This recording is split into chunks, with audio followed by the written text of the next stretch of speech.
What impedes people from growing spiritually and psychologically? Good morning. My name is Father Frank Buckley. Delighted to be your host on our morning meditation group, Flourishing During Times of Uncertainty.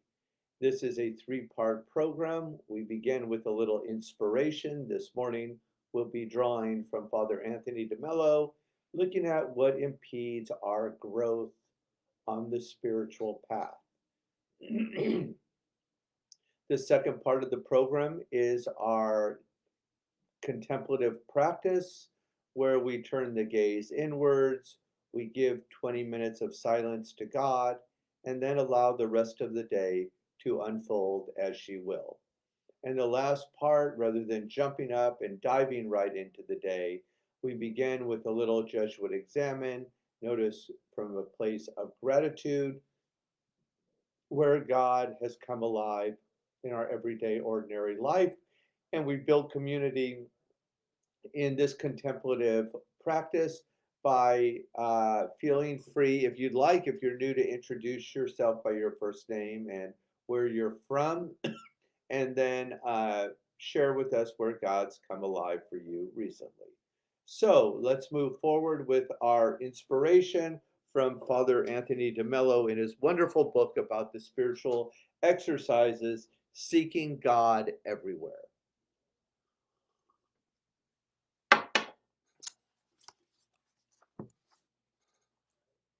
The application of the senses. With this meditation on the kingdom, Ignatius invites the retreatant to tackle problems head on. What is that is impeding a person from knowing God's will and carrying it out? What is it that is impeding people from growing spiritually and even, one might say, psychologically? It is their carnal love, sensual love, worldly love. If they can be liberated from these loves, which are really good but dangerous, the love of comfort, the love of taking it easy, the love of getting the approval of everyone, then they will be able to see their destiny and follow it with courage. Just what is the method for attaining such freedom? It is not enough that the retreatant propose it to themselves. How can they attain this? The central question: how can people be liberated? The method they should follow is by falling in love with none other than the person of Christ and with Christ's way of life. Through Christ's heart, Christ will win them over. Through Christ's heart, Christ will win them over. Then, in the meditations, the technique they must follow is a form of contemplation, fantasy through imagination. That is essentially what most of the second week is all about. And when we read those contemplations, we will see that Ignatius did not care too much about their historical and geographical accuracy. Don't tell the theologians that. I added that. History is not important here. One of my favorite lines in the whole book is this: the imagination is key. Ignatius suggests we imagine the crib in Bethlehem and so forth, and then he gives 3 points as way of fleshing out the scene. Consider those present in the fantasy. Where are they? What are they saying? What are they doing? Next, we participate in the scenes. So it is a real practice. We do not stand outside and watch, except in the meditation on the Incarnation. All this is quite fanciful, which is the whole point. It is a matter of living with Christ in imagination. getting to know him that way and falling in love with his way of life. This might be journeying with the Lord, sharing his hunger, thirst, heat, cold, insults before he dies on the cross. Ignatius tells us to watch Christ. See how he lives in freedom from carnal, worldly, and sensual love. Fall in love with Christ, his way of life, and then our heart will be prepared for what is going to follow, namely discovering the will of God for ourselves, seeing it unflinchingly, and then simply following it. Seeking God everywhere, reflections on the exercises of St. Ignatius. Thank you, Father DeMello. The best way I know to enliven the imagination is to turn to the world of the noumenal, to turn to our inner life. One of my favorite expressions that has resonated so true in my own personal life is we go within or we go without. I get plenty of texts from people challenging me that it's just too hard to sit 20 minutes in silence. Maybe we start with 2. And my response is always the same.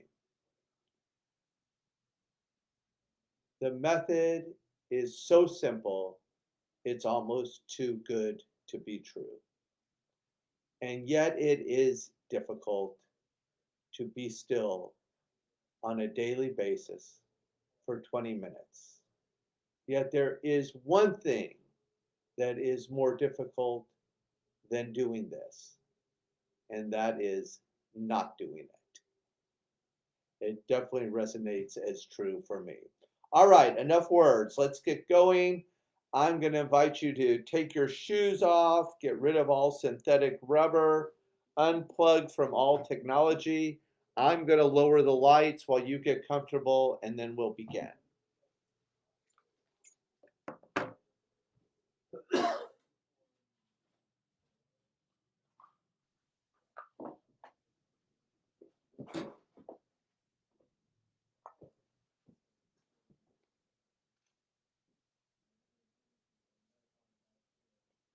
Let's get this timer set for 20 minutes. All right.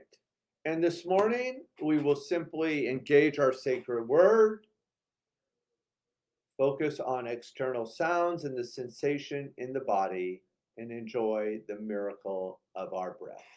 Let's begin.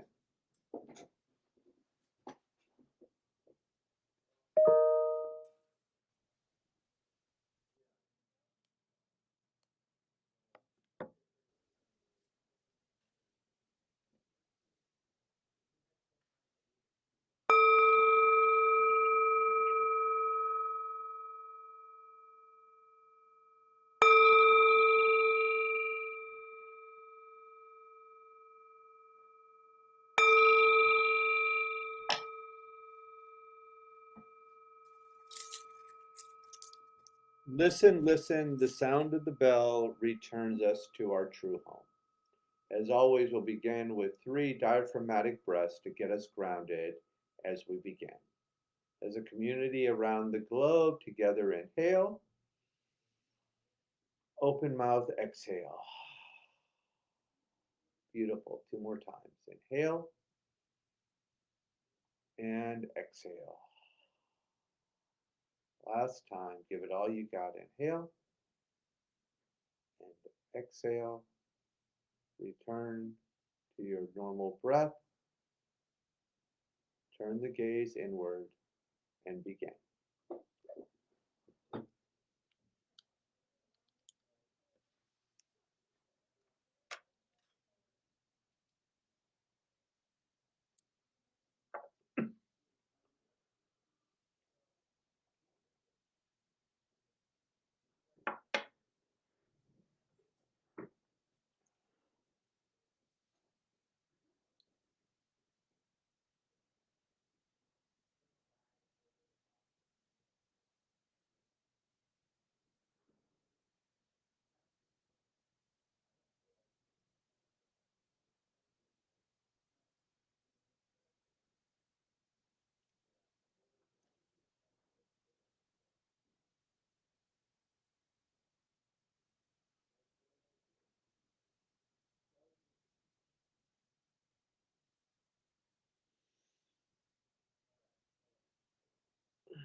Mm.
Hmm.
very gently bring your attention back to the room. If your eyes were closed, go ahead, open the eyes. We can circle the wrist one way and then the other.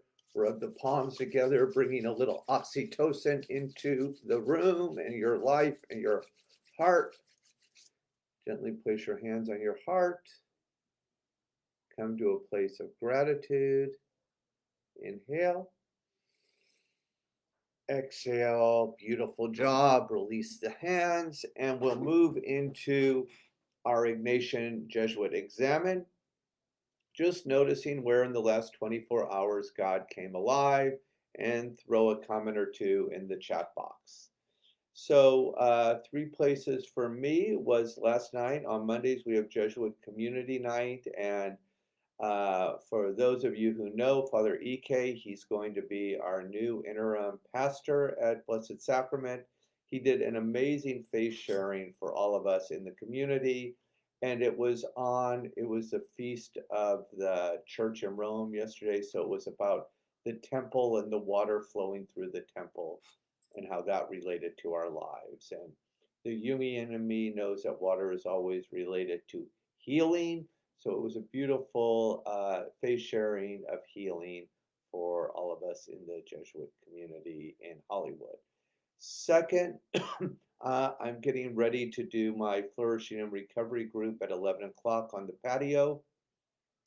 And I've been thinking and thinking and thinking about it, but I really got a strong sense of conviction to do it during the meditation this morning of, well, let me back up. When I was in doctoral studies, really lovely clinical professor of mine, Dr. Janice Phelps, would always do supervision for the 6 of us on Tuesday nights and would put a blanket on the floor and set up an altar on the blanket. And I am going to do that for our Flourishing and Recovery group with a blanket, with an altar in the center of the circle with fire, which will be a candle, um, fire, air, rock for earth, and water, a little bowl of water. So I think it will add to the group. So I was excited about that. And then last but definitely not least, yes, we all love Father DeMello and his reading this morning on imagination, of placing ourselves in the scene of the healing, and the way we actually, when we do this, we actually do the will of God. And it's not the way we normally think of the exercises. DeMello is so refreshing in the middle of a pandemic to begin an inspiration. So I'm sure Anthony is smiling down from heaven on our contemplative and action community here in Hollywood and across the globe. Today is Tuesday. It's going to be a great day. Have a beautiful day, and I can't wait to see you tomorrow. God bless you.